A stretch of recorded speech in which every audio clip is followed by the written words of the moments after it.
সালথা নগরকান্দায় যুবদলের নেতাকর্মীদের মাঠে নামার নির্দেশনা।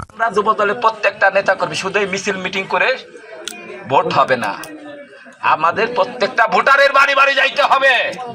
আসন্ন রাজনৈতিক কর্মসূচিকে সামনে রেখে সালথা ও নগরকান্দা উপজেলায় জেলা যুবদলের সকল নেতাকর্মীকে ডোর টু ডোর ক্যাম্পিং ও ভোটারদের সঙ্গে সরাসরি যোগাযোগ জোরদার করার কঠোর নির্দেশনা দিয়েছেন জেলা যুবদলের সাধারণ সম্পাদক।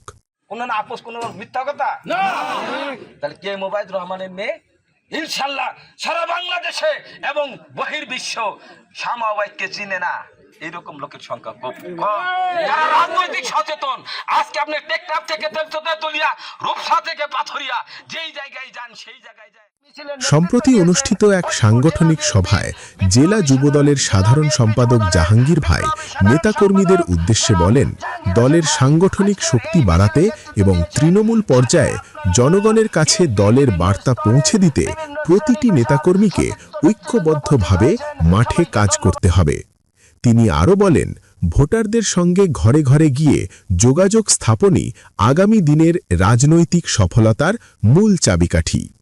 এ সময় উপস্থিত ছিলেন জেলা যুবদলের সাংগঠনিক সম্পাদক শহীদ ভাই, কেন্দ্রীয় ছাত্রদলের সাবেক ধর্ম সম্পাদক শামসুল উদ্দিন সহ জেলা ও উপজেলা পর্যায়ের যুবদলের বিভিন্ন ইউনিটের নেতাকর্মীরা।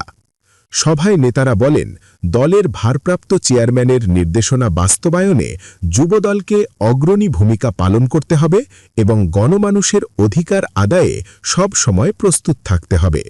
সভা শেষে নেতাকর্মীরা ঐক্যবদ্ধভাবে মাঠ পর্যায়ে কাজ করার অঙ্গীকার ব্যক্ত করেন।